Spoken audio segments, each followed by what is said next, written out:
Magic Mike Show, where you hear the experts speak. The Magic Mike Show. Tune into the show every week. The Magic Mike Show. You can trust the show is the bomb because it's being brought to you by RacingDudes.com. What's up, everybody? I'm Magic. And I'm Mike. And this is the Magic Mike Show, episode 545. Mr. Somich. 150th Kentucky Derby. Huzzah! Let's go. We're here. Baby, I'm excited. It's I can't believe it. Tomorrow is Kentucky Oaks Day, and then it's the Derby. It's like I think maybe because I've been so busy between getting a second job. Colson's birthday was yesterday. We're planning for a party that has grown from 30 people to close to 80 that we were not expecting. I know, like some of our friends were like, we didn't have that many people at our wedding. And like, I mean, we are splitting. It's him and one of his best friends at school, but still, there should be a lot of overlap there. But yeah, we're going to huge party. All that to say, it seems like the Derby kind of snuck up on me this week. It is not snuck up on me. I'm ready for this race. I've talked about this race so many times in so many different ways. I am ready to. I wish the Derby was like now. I wish we could like end the show, run the pick five, just bang, bang, bang, bang, bang, bang. I'm ready for it. Let's go. Let's do it. All right. Well, we won't waste too much time. I have seen, by the way, one thing I'm excited about the Derby being past us or here. All the rumors about so and so is out, so and so is out. I see Masuch. Is it true that Anna Maria is out? I haven't heard that, so I'm going to say no. People this morning, is Fierceness out? Not that I've heard. The Fierceness one's interesting, and Benjamin brings this up. It's a lot of talk around Fierceness hoofs and what's going on. He walks funny. He jogs funny. Guess what? Same stuff was being said before the Breeders' Cup, that he walks funny, he jogs funny. When you have these big races, everything is under the microscope, and a lot of it is noise. You got to really pay attention to where you are getting your information from because let's just say X has some people on it that don't really have any information they're passing along. They're just kind of saying things to say things, and you get caught in some of these situations. Now, sometimes there is some legitimacy to it, but I would say the majority of the time you want to wait and you want to hear it from the connections and from, the trainer or from the veterinarian staff that's saying, hey, this horse is in, this horse is out. As of right now, we know Encino's out. We know Epic's Ride's in, and I have not heard any credible information that anyone else is scratching. That's the best way for me to put it. We're going to go off of that information. Hopefully we don't have any more scratches from what we handicap because we've got a couple of fun tickets. Let's get right into it, buddy. Riders up.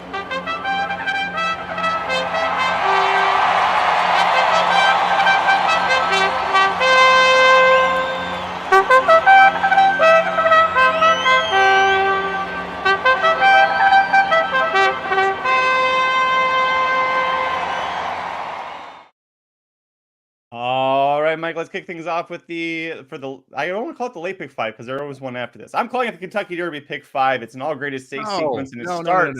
No, you're missing it. It's the penultimate pick five. Oh, see what I did there? We need to restart this. Yeah, the penultimate pick five on Kentucky Derby Day, Saturday, May 4th. Copyright Mike Somich. Race 8. It's the grade 2 Pat Day Mile. 12 3-year-old males running a one-turn mile on the dirt. You've got plenty of horses that wanted to try to get to the Kentucky Derby, a couple of sprinters that are up and coming. Where'd you go on top? Oh, man. It feels like when we talk about this a little bit before the show, it feels like this race every year is the questions, will it collapse or won't it collapse? Because there's always so much sprinting speed that's signed on. You've got some horses have gone a mile that want to be up front. Top Conner, your favorite, a horse that clearly wants to be up front. I'm looking for someone who's going to be coming a little bit off the pace. I went to the 7 horse here. Hey, Houday on top for Thomas Drury Jr., Hernandez rides. I thought the last race was pretty good behind Glengarry. I like the fact that was first off a layoff, going 7 furlongs. I thought closed fairly well in that spot. Should get a similar trip to that. You go back to the mile race at Churchill Downs. By the way, that's where we are on November 25th. Ran really well, came from off the pace, was able to get it done. I think you're going to get a similar style setup here. And that the number coming back, first out as a 3-year-old, so much improvement over that 2-year-old numbers. If he can improve off of that number at all, maybe even run back to it, I think Houday has a big shot here at 10-1. Did you use the 7? Not only did I use the 7, he's also my top pick in this race. For all the reasons you said, Glengarry, Gate to Where we're in the Lafayette. Not only was Houday the only horse that closed on him in this stretch on a Keeneland track that we saw most all of the meet was pretty speed favoring. he was like dodging, ducking, dipping, diving, and dodging all over the place. He did not run straight. He was trying to get to the inside, or ended up getting kind of forced to the inside there. If he ran straight, I think he'd be even closer to Glengarry. Nobody was catching Glengarry, but he would have been a lot closer there and make him look even better here. So we're both going to use him.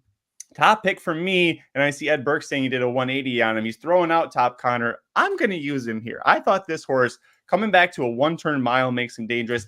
Same setup where he broke his maiden on debut at Gulfstream Park by 2 lengths.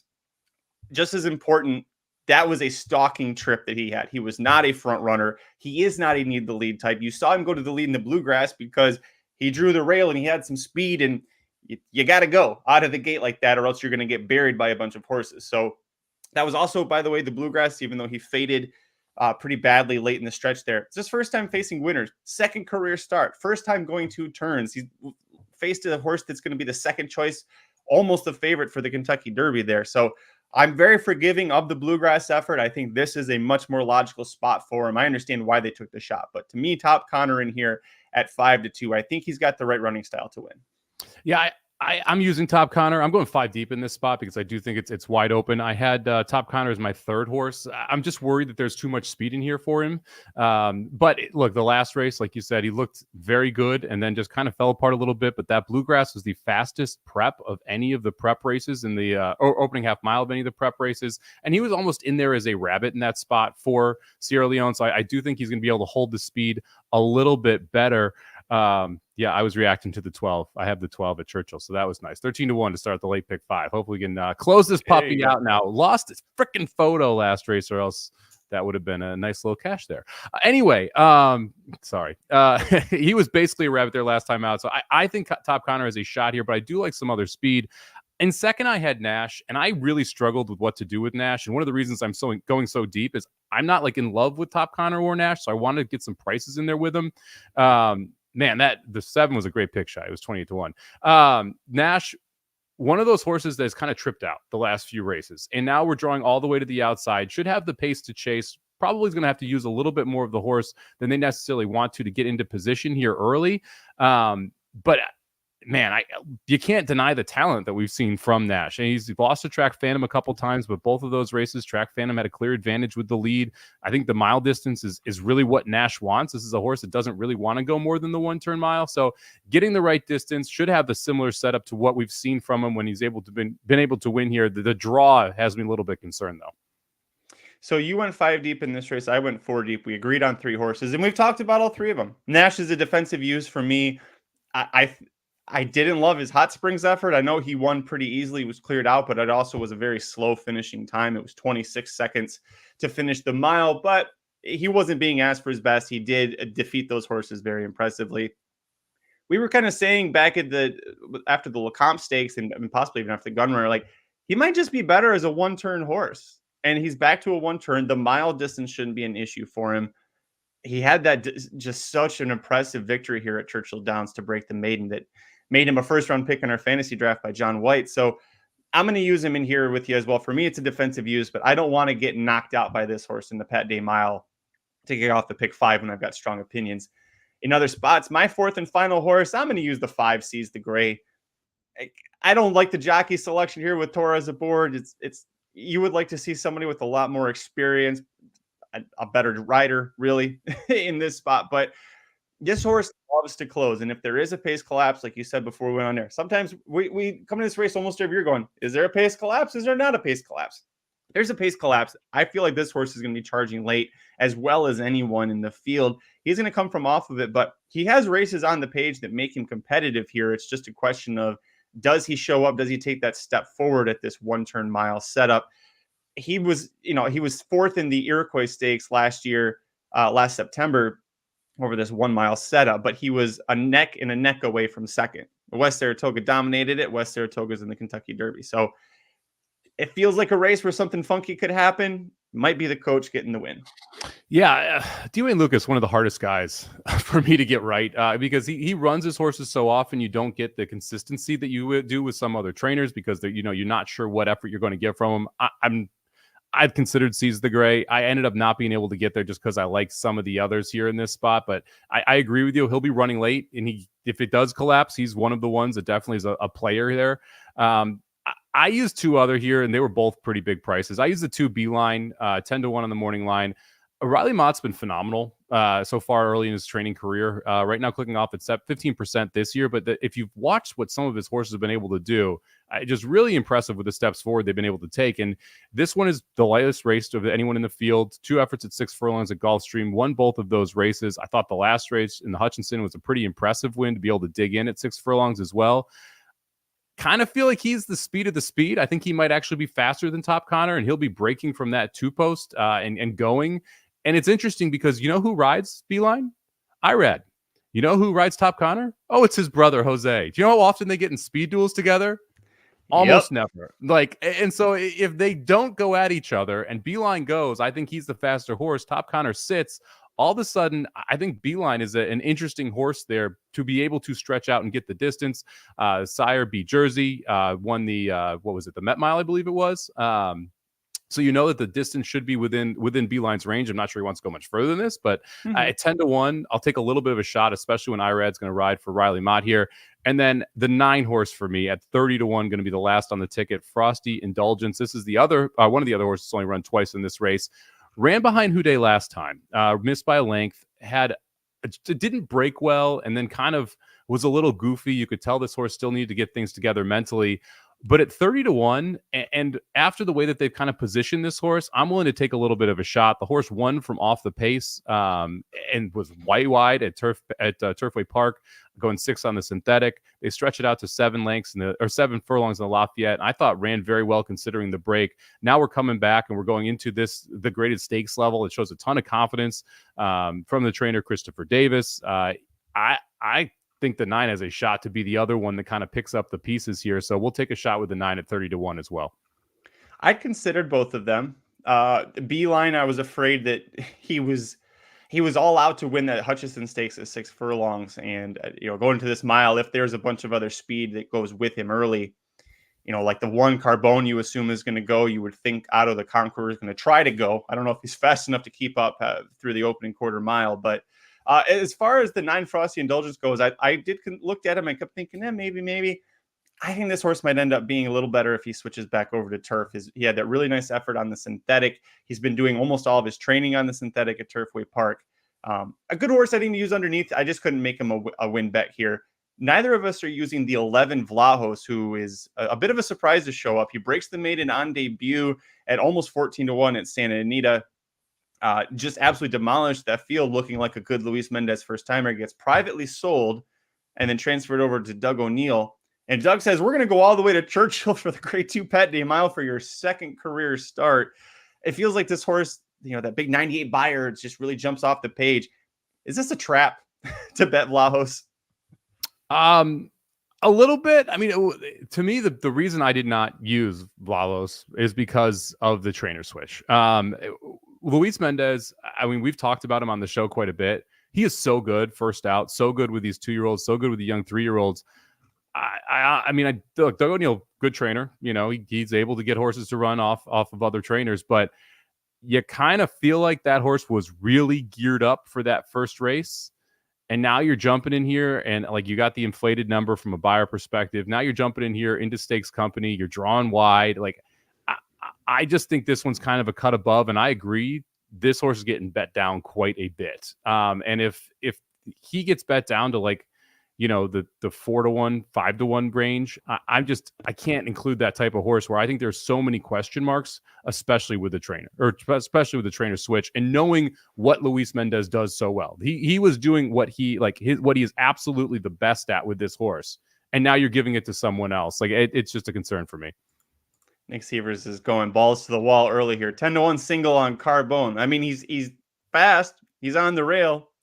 A lot of other fast horses in there. So you better hope this speed is holding like a mother at Churchill Downs on the dirt. And that possibly Beeline and Vlahos missed the break. Second leg of the late pick 5, the penultimate pick 5 at Churchill Downs on Saturday. There you go. May 4th, race 9. It's the Grade 2 American Turf Stakes. We've got a field of 14 3-year-olds plus 3 also eligibles, going a mile and a 16th on the grass. Where'd you go on top? This is one of my best long shot plays of the day. I'm interested to see if you're using this horse. The number 10 set horse on top for me, 10-1 on the morning line. I kind of love this horse. It's won 2 races at Gulfstream Park, 7.5 furlongs over the turf. The reason I like this one so much, first off, not a ton of speed in here. So I think you get a very good trip here if you are set either on the pace or sitting just off it. But the closing times that this horse has put up over the last 2 races have just been wildly quick here. So sub 12 seconds, sub 24 seconds in the final final 16th of a mile and final furlongs. This one just has been flying home and doing it against not great competition, but relatively good competition, and been able to do it after setting reasonable fractions. I mean, we're talking 110, 127 in the first race, 110 and 4, 128 in the second race. And both those are 6 furlongs and then going to that 7.5 furlong point. Those are really good. And the fact that you're getting Jose Ortiz to jump aboard for Mark Casse as well, they're 18% together with a positive ROI when they've raced each other. I think set's going to be loaded in this spot, and I think you're going to get every bit of that 10-1 price. I have a single. It's not set, but I do respect the play.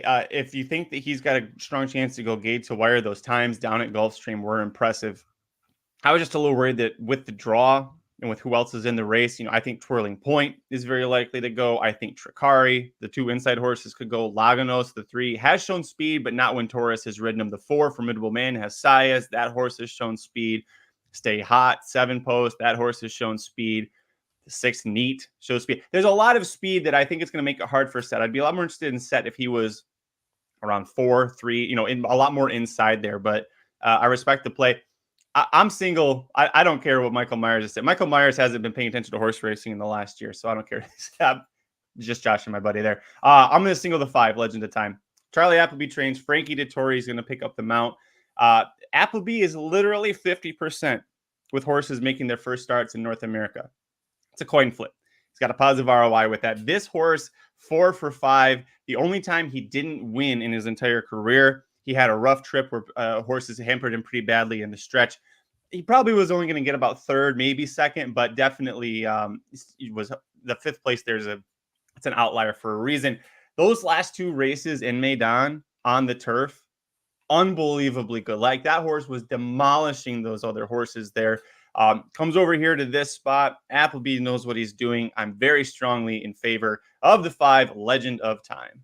So I use Legend of Time as well. I didn't single. One reason I like set quite a bit. I like Another Long Shot, which we'll talk about in a second as well.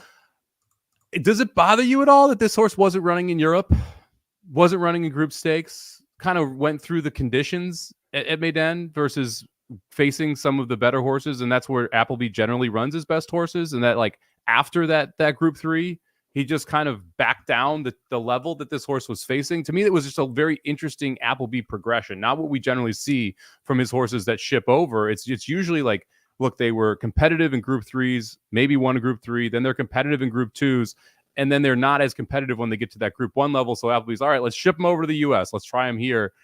That's very different than what we're seeing from Legend of Time coming over.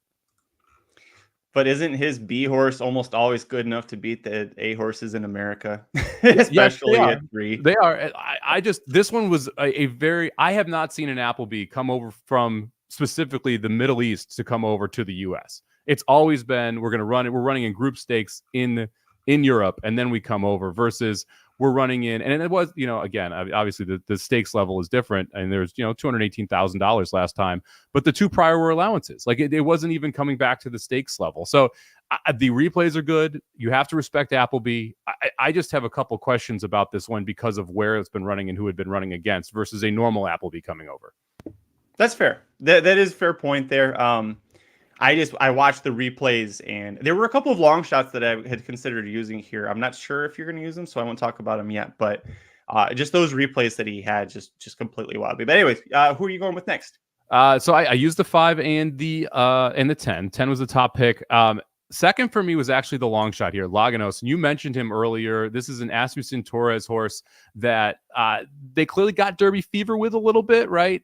They ran the horse first on the turf, ends up winning at Kentucky Downs impressively 11-1. They flip it over to the dirt, runs very well over the Churchill Downs dirt. Then they go back into a turf race. But that race gets rained off, and the horse is impressive. So they're like, you know what? let's see if this horse can go ahead and win the Kentucky Derby. So then we're going to run it into Smarty Jones, and then we're going to run it in the Rebel. Okay, that didn't go so well. Let's run it back into the Transylvania, grade 3 at Keeneland for first time back on the turf. I thought he ran really well. And I don't think he got the best trip in the world either. I like the fact that we showed a different style. You mentioned this horse has showed speed. He also can close, so the trip becomes much different. And the fact Torres shows up and stays on this horse as well, I thought said a lot about Laganos too. And the price you can't debate with 15-1. Yeah, I'm not a big Asmussen on turf guy. So the fact that I'm using this horse tells you what I think about this horse. I generally will fade Steve Asmussen on turf, especially going long. Sprinting, I can get behind it sometimes. Going long, I'm usually never using these horses.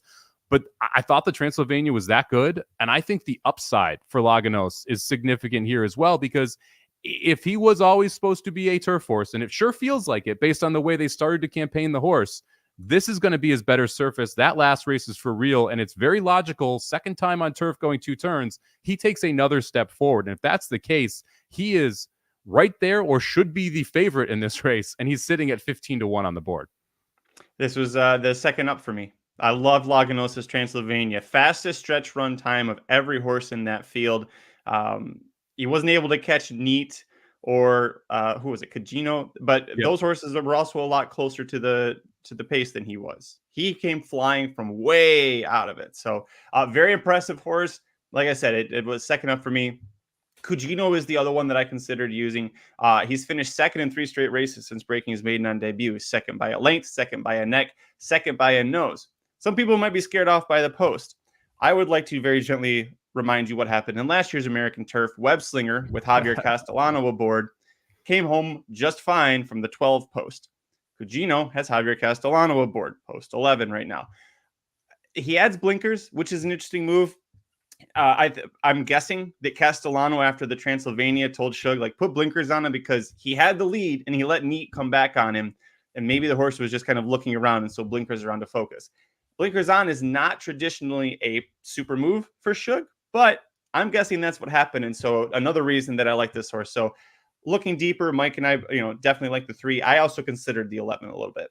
Yeah, if the 11 had drove further inside, I'd probably be on. The draw you mentioned, the Transylvania draw wasn't great. 12 with 12 in that race. Yep. Now we're breaking out of the 11 in a 14 horse field. Not great either. If this one drew like the 3 or the 4, I'm probably on this horse. But because we drew the 11 again, and you mentioned Castellano last year being able to win with Web Slinger. Web Slinger came from the clouds and just passed everybody. This is a very different trip that Cugino is going to need to be able to win. He's going to need to be more forwardly placed, so you're going to see a tougher style. But in that Transylvania, he was 4 wide on the first turn, 3 wide on the second turn. Like, he didn't save a lick of ground and was still right there at the end. So I wouldn't talk you off him on 10-1. The beauty of this is Agate Rowe draws the 14 and is a takeout reducer for us, because I have no interest in using that horse. Same, absolutely same. We're both also leaving off. He's the 5-1 second choice. We're leaving off Neat, who's the other single-digit horse at 6-1. I thought that things just kind of set up too well for him in the Transylvania. I don't see him. This seems like a much tougher spot for him, and I don't want to play him at 6-1. Yeah, was able to sit on the rail, so saved ground on both turns, broke out of the 4 out of 12 that day, set up perfectly for him. That was the wedding. You were getting 14-1. This sure feels like the funeral, getting 6-1 with a much more difficult setup against a better group of horses. All right, the third leg of I'm going to get it right one of these times, probably on the penultimate race. The penultimate pick 5 at Churchill Downs on Saturday, May 4th, race 10. It's the grade 1 Churchill Downs Stakes. Hate when tracks name mistakes after themselves. But this race, 7 furlongs, 11 older males on the dirt. Where'd you go on top? Yeah, we knew Churchill Downs thought highly of themselves even before they named this after themselves. So come on, we knew it was coming. Give me my old friend, my old foe, a horse that cost me a tournament at Lone Star that my buddy Aaron Halterman was at with me. I forgot about this. This horse. That was a painful one, man. That was a painful one down there. Give me the 4 horse, Mr. Wireless, top pick here, 6-1 on the morning line. Horse has been going longer consistently throughout his career, Really liked that 6 furlong effort to come back and start his 6-year-old season. Pops a career best 102 buyer, looked phenomenal sprinting, was able to sit off the pace and then make a run. Showing the more speed than what we'd even seen when going 2 turns. Now we're stretching out just a little bit here to go the 7 furlongs. The extra added furlong shouldn't be a problem. If anything, it should be a good thing for Mr. Wireless. Love the fact that there's other speed in here, so he's going to be able to kind of sit behind and make his run once they turn for home. I think it's all systems go here for Mr. Wireless. I love the 6-1 price as well. So you went 2 deep here, and I used both of your horses, including this one. Didn't make him a top pick, but that Fairgrounds race, yes, it was allowance horses, but 10-month break to come back and do that, going 6 furlongs, like, hey, 7 furlongs next start, probably good. And Brett Calhoun, 23% win rate with a positive ROI with last out winners. If it turns out to be a wet track, I know we're still unsure about what the weather will really be like. I think it'll be pretty dry by this point, but if there's still some moisture, 3 wet track starts, 2 wins in a second. That's also pretty good in our favor there. He has not missed the trifecta in his last 8 starts. That dates back to August of 2022. That includes a 1-mile win here in the slop. So yeah, we both are on Mr. Wireless. We'll talk about your other horse, and then I've got 3 long shots that I'm going to use here because we're both trying to beat couple of the shorter priced horses. Number 6, Zozos, 3-1. I use Zozos on the comeback try here.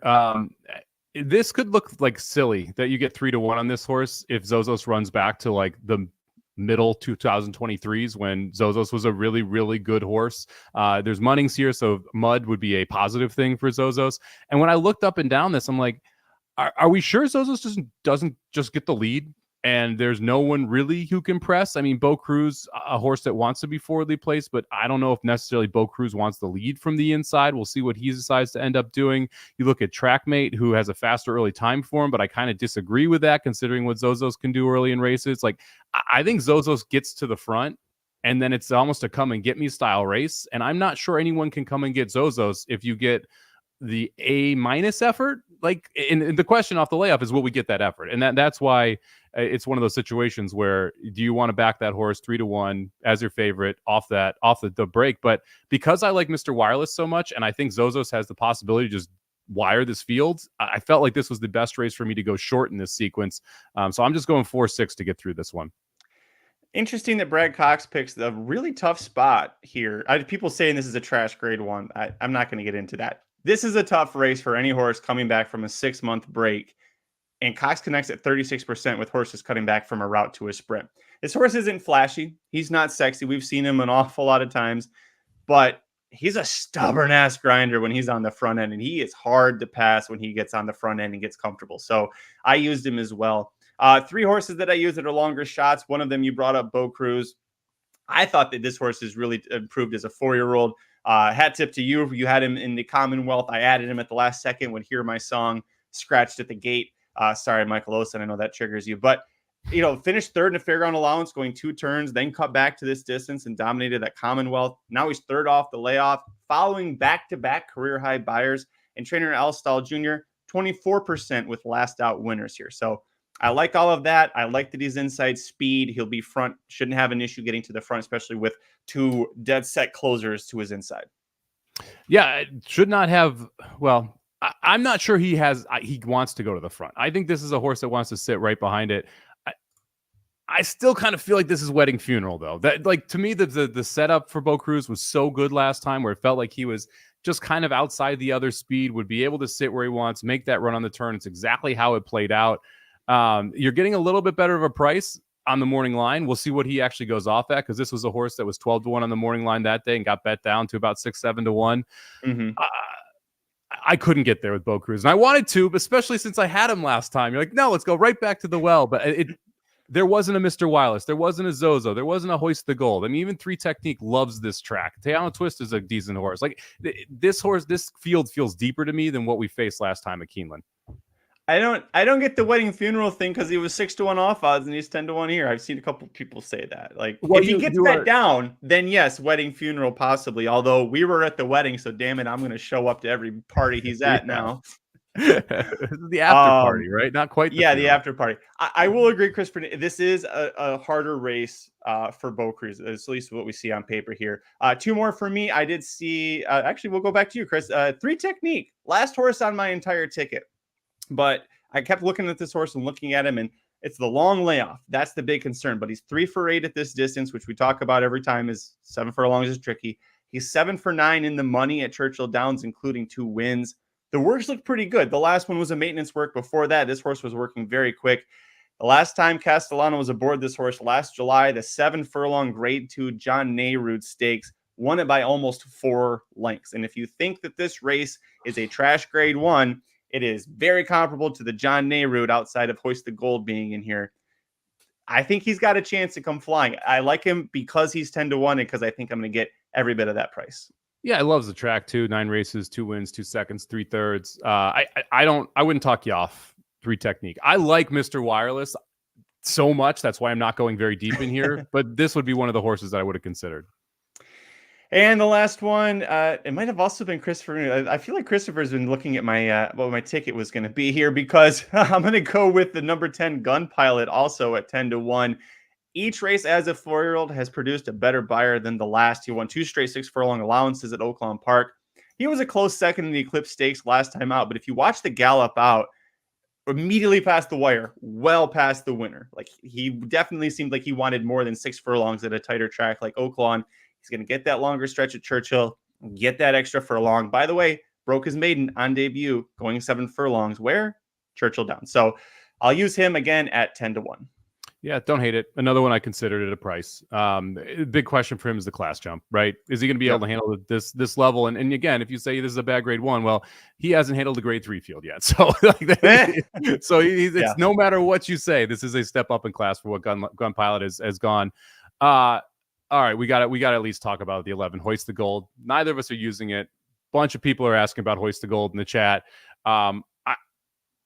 I don't really like this horse in this spot. Like, I get that people talk about how fast this horse can be, but when you look, it's that 1 mile race, the cigar mile in the mud, where he went 22:44. He doesn't get the lead going 44 in a bunch of his other races. So I'm not sure he gets the lead from this outside post. I don't love it when you have a horse coming back from overseas who didn't run well and now all of a sudden is jumping right up. The work on April 15th makes you think that he's ready to go, 46-2 for 4 furlongs. But at the price and considering how I think this horse is going to get bet, I couldn't get there. And I'll agree with Michael Myers and everything you said. 7-2 on a horse trained by Dallas Stewart, who I can never seem to be on the right side of anyways, but usually, well, I take that back. Betting against Dallas Stewart is actually right quite often, but the horse is just 2 months removed from shipping all the way to the Saudi Cup, where he got destroyed, never ran well, and then he comes back here. It's like, that is a very quick turnaround for a horse that's got a lot of miles on him on the racetrack as well. I think this is a horse that I'm going to pass on. We're also both passing on the 2 Tejano Twist. For me, this was a distance thing. It's 2 things. It's a distance thing, and I'm starting to worry that he's got a lot of races under the belt. He might have peaked, because he should not have lost to Jackson Traveler 2 races back. Like, I had him as a best bet that day. I loved him in that race. Losing to Skelly's one thing. Losing to Jackson Traveler, that was unforgivable for me. So this is more of a spite leave off than anything else. And the distance. The distance is a fair concern there. Clearly a better horse at 6 furlongs than 7 furlongs. And we're going 7 today, so that's a problem. And 0 for 4 at the distance, does have 1 third-place finish. The ceiling's kind of where it is. Like, that to me was the big thing with Tejano Twist. Like, he is good enough to win this race if 5 other horses run their B race, right? I think he'll bring his A- race, his A race, and I think he probably runs 3rd like that. But there's going to be someone else who runs their best race in this spot. And if it's Mr. Wireless, if it's Zozo, if it's 3 Technique, if it's Gun Pilot, if it's Hoist the Gold, they're all better than him when they run their best on one day. And that to me is the biggest issue with the Tejano Twist. But I will say this, Irad picking up the mount at least scares me a little bit, because the upgrade from Landeros to Torres, I think is big, but there's still an upgrade here going to Irad from Landeros and Torres as well. So little concerned with the jockey change, specifically because I like Irad is going to improve the horse on some level, but the distance and the fact that he just feels a cut below is the issues for me. Penultimate leg of the penultimate pick 5 on Saturday, May 4th. Nailed it that time. Race 11 is the Grade 1 Turf Classic. 11 older males routing a mile and an eighth on the lawn. Where'd you go on top? This one was a little tough, man. Like, this is another tricky race here that we're jumping into. I'm going to go with the 5-horse Program Trading on top here. Chad Brown, he's got multiple horses in this race, so trying to pick the right one can be increasingly difficult, but I'll go with Program Trading here. Flavian Pratt takes them out. Kalleward Stables horse. I loved what they decided to do with this horse, just moving him around early in his 3-year-old career. So he breaks the maiden at Monmouth, goes to Belmont, wins an allowance, heads to Saratoga, wins the Saratoga Derby Invitational. Then they ship him to Colonial. Then they move him over to Del Mar. And every step of the way, he just kept running well. He didn't improve a ton, but he just kept running well. And this is a horse by Lupa de Verga, very good sire over in Europe. I expect we're going to see the best version of Program Trading. I think you're going to see a career best effort coming off the layoff here. I like the aggressive placement, and I like the fact that Brown has I'm very busy in here too. He didn't need to run Program Trading in this spot. And it reminds you of past years where he chooses to run horses in this race specifically that he knows are going to come back in a huge way. Program Trading kind of fits that build to me. I think he's going to run a big one on Saturday. Excuse me, I didn't put him on top, but all the reasons you meant, well, I agreed with everything you said, including like, this is just like with Zozo's, like, this is a tough spot to bring back after a long layoff, especially when you look at the Beyer speed figures. They were mid to high 90s, but he never advanced forward as a 3-year-old. And you're like, okay, well, maybe this is a spot. So Pratt being out, keeping the mount is great. I see that he debuted at Monmouth Park, but if you remember that time of year, Churchill Downs had quit racing because of all the fatalities or was about to leave. Chad Brown hates running at Churchill Downs on the turf outside of these graded stakes anyways, but that was the right spot for him to go. It was kind of where he fit. And then ever since then, he went with Chad to Belmont. He went with Chad to Saratoga. He went to Del Mar. Like, this horse was treated like a star and he was bet like it. So I'm with you on this one. He's got the 2 Grade 1 wins going either a mile and eighth or farther. Top pick for me is the number 11 Naval Power. It's an Appleby horse that he kept in the U.S. I'm sorry, not my top pick, second pick, but I know you're using it. That's why I brought it up. Following a good second in the Grade 1 Maker's Mark Mile. Yeah, he was second to another Appleby. That was Master of the Seas, your Breeders' Cup Mile champion last year, who looked just as good, if not better, in that Maker's Mark Mile victory. Aside from finishing that really good second in that race, the only other time in 8 starts that Naval Power has lost, it was a $568,000 Group 1 race, and he bled 2 furlongs with 2 furlongs left. So he was eased out of it. Other than that, win. Second in the Maker's Mark Mile to Master of the Seas. I don't see how you don't use this horse, even if defensively. He's got to be on your tickets. Yeah, and with that effort in the Maker's Mark Mile, also shipping over less than only a month and a half after running in Maidan as well. So a quick ship over to the U.S. to jump into that race. Still ran huge, still ran well. I've got the 11 in second. So yes, I am using the 11 and for all the reasons you said. Look, this horse has every opportunity to run a big one. I don't love the post. That to me is the one big knock. The nice part about the Maker's Mark Mile, only 6 horses were in that field. So didn't really have to deal with the U.S. style racing in that field because of how short it was. I think that definitely benefited both him and Master of the Seas. So I'm going to use Naval Power, respect Naval Power. I don't, like I said, I don't have him on top because I was vaguely referencing.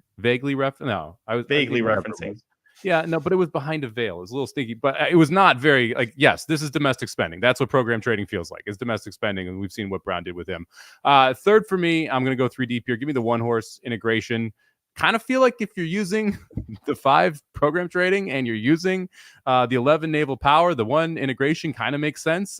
Integration, the only horse that has beaten the 5-horse Program Trading, and Integration ran behind Naval Power last time, missed by 2 1/4 lengths in that spot. Draws the 1 post today, drew the 6 that day, never saved a lick of ground in the Maker's Mark Mile. Like, it was impressive how much ground this horse lost, considering there were only 6 horses in that race. Going to get a significantly better trip today. Second off the layoff, second out as a 4-year-old. Shug generally does very well taking these horses second off, 19% off this style of layoff. So I'm going to use the 1 here at 5-1 as well on the ticket, just in case we see a nice step forward off that I can't say rough trip in the Maker's Mark Mile because, again, there was just 6 horses, but was legitimately 6 wide on the far turn. And he switches to Tyler Gaffalione after Frankie Dettori, who's now going to ride Naval Power. They're like they're swapping, right? Because Gaffalione was on Naval Power, so they're switching seats for this ride. It's kind of interesting. I pass on Integration. I think he's a good horse. I just don't think he's of this caliber, at least not yet.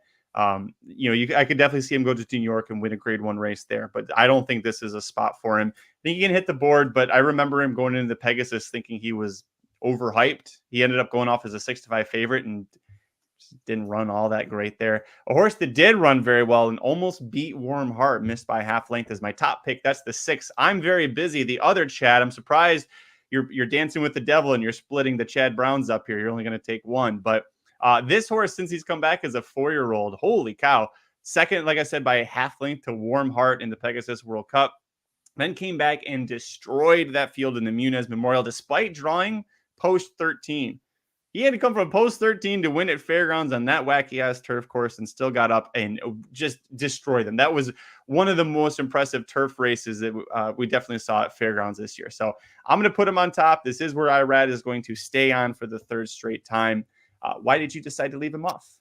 I don't think that race was that impressive. I thought it was good, but I didn't think it was that impressive. The race 2 back, I think, is kind of inflated just because of the way it's set up. Outside of that, I don't understand why program trading's in this race. And the fact that program trading's in this race, I think that means he's the better horse than I'm Very Busy. Someone like Ed asked, half and 50, who will be in the lead? If the halves and 50, program trading will win by 2 lengths because it will be program trading. He'll be the Chad Brown in the lead, and he'll win very easily if he gets to go 50 to the half. Never surprised. Probably going to be your early leader in this race is what my guess would be. And I'm guessing they'll go a little faster than 50. I just can't with I'm Very Busy. I can't with the price. I think those last 2 races are better on paper than they were on the eyes. And I realize the 1-2 back was the Pegasus turf, so it's hard to say that. But I just, at the current price, I don't think you're getting the price that you need. We've seen Integration already beat this horse. I like the 11 quite a bit. I like the 5 quite a bit. And I needed to cheapen the ticket in some way, shape, or form. So this was the 4th horse for me, but it was never making the ticket. Last one on for me, the 4, Far Bridge. I'm going to go back to this horse again. He's such an honest, hard-trying horse. I love the fact that he came back from, what was it? It was 7 months. He was gone almost. Reels in a loose leader. It's an allowance race at Gulfstream, but he reeled in a loose leader late to win it. That final 16th time for him, it was a tick under 5.5 seconds. This horse was steamrolling. He was jetting his way to the lead there, got the win. Last year, the Grade 2 American Turf, you remember he had the inside trip. Web Slinger got the clean run on the outside. Final Bridge had to go inside. Just missed winning there. I'm going to ignore that low buyer last out. I just visually, my eyes told me that this horse is ready to keep running. It's second off the layoff, second start at 4. And the breeding says he should get better with age. He's by English Channel out of a Kitten's Joy mare. So the older he gets, the better he should be. If this is too hard of a spot for him this early, this is another one I think is absolutely going to be a top contender for a Grade 1 race in New York later down the line. Yeah, I can't disagree with anything you said. Was the favorite against program trading and Web Slinger in the Saratoga Derby Invitational. That was a really impressive race with how fast they went late and the fact that it was able to catch one night standards. Great name for a horse. Not as good of a horse as the name is, though. So definitely taking a step forward here. But I think we'll see the best of Far Bridge in the summer versus we'll see it in the spring.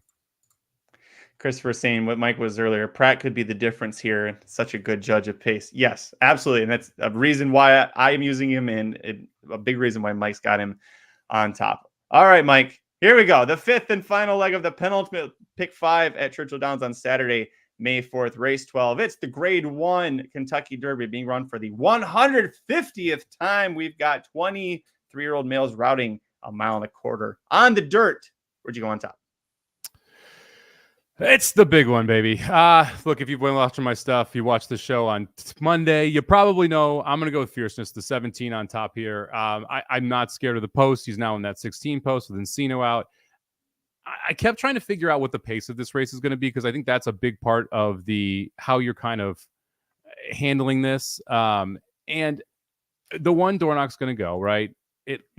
I don't think Just a Touch goes. I think Just a Touch sits in the second flight. T.O. Password goes. Track Phantom probably goes. We'll see if T.O. Password's fast enough to actually force them. But when you look through the prep races and you look through the opening half miles of those prep races, the fastest one was the Bluegrass, 46-2. That was when you had the Chad Brown basically rabbit in there and Top Connor to set up for Sierra Leone. Top Connor's not in this spot. And so because there's 20 horses, we're going to see a faster pace than normal. You're going to have generally a quicker pace just in that scenario. But I don't think they're blazing up there. I don't think we're seeing a low 45. I think we're seeing something around the, we'll call it high 45, low 46. And I think that Fierceness is going to be able to sit 3 wide on the first turn, right behind that, 3 wide on the second turn, make his move when he wants to make his move, never really be in all that much trouble because he's fast enough to make his own trip if that's the pace style. And look, it's funny to use this as a handicap. He's just the fastest horse in this race. There's really no way to get around that. If you look at Beyer, if you look at Timeform, if you look at Brisnet, whatever you want to look at, he's got 2 races that are 10% better than anyone else's best race in this. And I can't get around that. Even at 5-2, I can't get around that. I don't want to pick the favorite in the Derby. I think I've picked the favorite once in the Derby since Justify, and that was 'Tis the Law. I want to take a shot here, but I think Fierceness is just better. Aaron said it a lot better than I'm going to try and repeat. And by the way, Blinkers Off is scheduled to be live here in about 10 minutes after we get done. So tune into him. He'll say it a lot better. But basically, it comes down to it's a coin flip. If Fierceness breaks and he gets a clean ride up to the front, doesn't have to be on the lead by himself, but he gets right up to the front cleanly going into that first turn, I do not see a world where he loses this at all.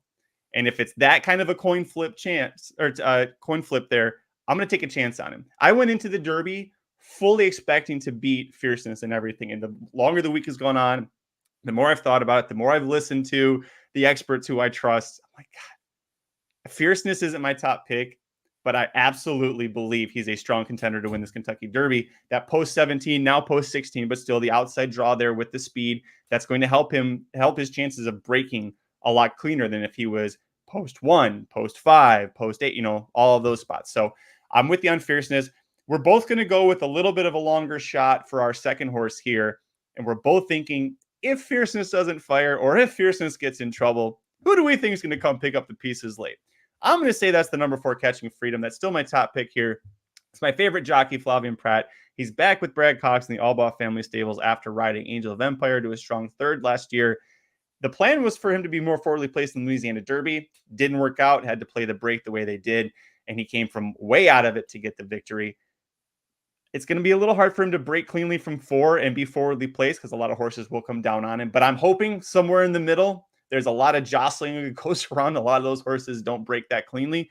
I'm hoping he gets out of there. But either way, I love this horse's closing kick. I loved how he looked in the Louisiana Derby. And again, it comes down to if Fierceness doesn't get the trip he needs to win, it's kind of wide open. Outside of that, you can go with a lot of different horses. I like this horse's chances as well as anyone. Yeah. The post is what scares me. It really is. I think there are so many comps between Catching Freedom and Angel of Empire. And Angel of Empire was a Brad Cox, Flavian Pratt horse. Last year, Angel of Empire drew the 16 instead of the 4. He was able to be 2 wide on the first turn and kind of pick where he dodges and weaves and bobs. I'm worried Catching Freedom's on the rail in the first turn. And that scares me a lot more because it limits the options that Flavian Pratt has when he's picking what lanes to take Catching Freedom through, because it's really stay here or go 1 wider, right? There isn't the option to go inside a horse, outside a horse. What are you going to do? It's one of the problems with drawing the inside in a 20 horse field, especially as a closer. I have a future ticket on Catching Freedom. We almost drafted Catching Freedom. I like this horse quite a bit. I'm just concerned with that 4 post. It's why he's not higher up on my list of horses. For me, the other one I'm going to use, and I went back and forth between 2 here, but I'm going to use the 7 horse Honor Marie as my second horse here in the Derby. I love the fact that we got that faster workout, went 47 for 4 furlongs. It again shows further mental progression. And we talked about this horse back in the Risen Star, how he's just goofy. He hadn't figured it out. He didn't run for literally the middle half mile of that race. He was just like, I'm just going to lope around here. I don't know what I'm doing. And then he picked up his feet down the stretch. You go back, you look at the Louisiana Derby, significantly better improvement. The head started to improve. Now you get this workout coming in here. The connections, Beckman and Curtis, no one knows who they are because they're Beckman and Curtis, but Beckman is a legitimate assistant for multiple trainers, and Curtis was a really good European rider. It's not like you're coming in here and it's nothing, right? So I'm feeling attacked right now. Nobody knows who I am. Well, you're Magic. Sorry. You're not Curtis. You're not riding anything. So you're getting to 21 to price on a horse that I could make a case who wants the 1.25 miles more than anyone else in this race. Like more excited that he gets more distance than anybody else in this race. You're getting the price. I think the price is going to go down. I'm expecting it's more in that 12-1 reason or range that when we actually break from the gate, maybe a little bit more. But I felt like this was if the fierceness world doesn't play out, if it's not that high 45, low 46 pace, if it is 45-3, Anna Marie has as good a chance as anybody to run everyone down in this race. And the post is better than the inside horses that are closing. And you do have some speed if we do run slower. So for me, the 7 is going to be the other horse that makes the ticket. Oh, I'm seeing it again. People are saying they think he'll scratch. We have not heard anything until a legitimate source says it. I'm not going to believe it. Let me underline in bold and italicize legitimate on this. So, haven't heard anything about that, but Liz, you made all great points. The only person I think who knows Whit Beckman better than us, because we have this horse on the fantasy team, is probably the local hospital. He was there for 5 days recently because he lost all feeling in his legs and apparently still can't feel his thighs, but he at least is up walking around again. And the horse, as far as we know, is doing well. Very excited to see what happens with Anna Marie. Third start off the layoff, like I said, he's got the win at Churchill Downs. Seems to be progressing nicely. I'd love to see Anna Marie win it. Didn't pick him, but he is in my top 4 absolutely for this. I think actually I have him 3rd, if I remember correct. So I really, really like his chances here. We'll see what happens. Real quick, I did see Horse Racing Daily. Why are we not using Forever Young? For me, we've seen enough from the other American horses in the 100-point preps that I'm okay passing on him. Because we did think he had a strong chance, but this is a tough ask for him with the progression we've seen from some of these. Yeah, I have a future ticket on Forever Young. I know a couple other people I respect have future tickets on Forever Young. I bet it 6 weeks ago before the last 2 rounds of preps, really. And the main reason I bet it is I didn't like anybody in the U.S. is that I had like 3 or 4 horses, and they were Catching Freedom, a Fierceness, obviously, that I was looking at, and Anna Marie possibly heading into the second round of preps. And like, I wasn't overly impressed with any of them. At the same time, Forever Young had consistently been winning 5 in a row. Everyone knows that. I'm just not sure this crop is as bad as I thought it was 6 weeks ago. And I think you would need a weaker crop for Forever Young to be able to beat it. Would I be shocked if Forever Young wins? No. And that's the question for you, Magic. How many horses would you put in your, like, I actually considered to win the race bucket? Oh boy, probably like 6 or 7, honestly, from this race. Yeah. I only had 3, and that was Anna Marie, Just a Touch, and Fierceness. And then the next couple that I wouldn't like be shocked if they won would be like Catching Freedom and probably Forever Young. After that, I was thinking that level. I'm sorry, not absolutely. Yes. Okay. After that, I would be pretty surprised. Like Sierra Leone, I guess I wouldn't be shocked, but I would still be pretty surprised if he can work out a trip from the 2 to figure this out. He'd have to be a very good horse. I wouldn't be shocked about 6 or 7 is what I meant to say. Yeah. No, I don't think that absolute. It's Fierceness. It's Catching Freedom. You know what? Just a Touch is actually up there as well because he was second in the Bluegrass, but that was after that super hot pace, and then just got caught late by Sierra Leone. He's got room to improve, but I agree with you on that one.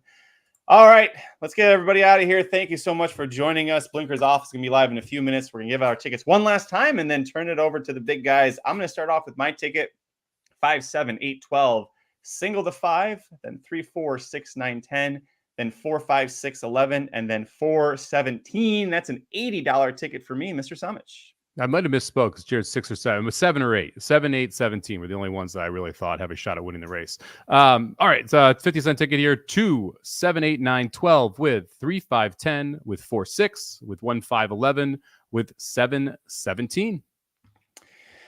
Good luck to everybody with all of your bets. If you haven't yet, make sure you head over to racingdudes.com. Check out the Kentucky Derby, Kentucky Oaks betting Bible, complete coverage for all 27 races Friday and Saturday. It includes top 4 consensus picks from all the handicappers, as well as Aaron and Jared's race-by-race plays for what they will be playing. The bankroll articles have done gangbusters all year long, so we're excited to keep that going. Aaron's ROI is around 17% on the year. Jared's is, I believe, 65%. It's over 60%. So extremely strong ROIs for both those guys after doing it this whole entire season here. If you are a subscriber to any of our monthly products, 30 days or longer, you're going to get this Bible included with it, as well as the Preakness Stakes betting Bible. So $100 value as low as $70. That's an extra $30 to either bet with or spend on some mint juleps, something tasty that's ice cold at the bar. Mike, you're going to be live this weekend with VSiN. Tell us about it. Yeah, I'll be joining Sharp Money tomorrow from 5 to 6 Eastern, and then I will be live from noon to 3 Eastern on Saturday and Sunday. So Saturday, we'll be talking about the undercard races, prepping everything for the Kentucky Derby, talking about anyone else who's scratched in those races and setting it up, and then also be live on VSiN from 6:15 to 6:45 Eastern as well, leading up to the Kentucky Derby with the post at 7 o'clock Eastern. So get the final thoughts there as well. I wondered where Doc was. He showed up right at the end. Good timing, Doc. He must have been busy curing cancer again. That guy always prioritizing curing cancer over the Magic Mike show. Anyways, good luck, everybody. Have a blast this weekend. Be careful with your bets. Don't go over your head. And make sure you save yourself a little bit of money for the Derby to bet on. We'll be back next week to talk about everything that happened, and I'm sure we'll have plenty to talk about. But until then, I'm Magic. And I'm Mike. Good luck this weekend. The Magic Mike Show, where you hear the experts speak. The Magic Mike Show. Tune into the show every week. The Magic Mike Show. You can trust the show is the bomb because it's being brought to you by racingdudes.com.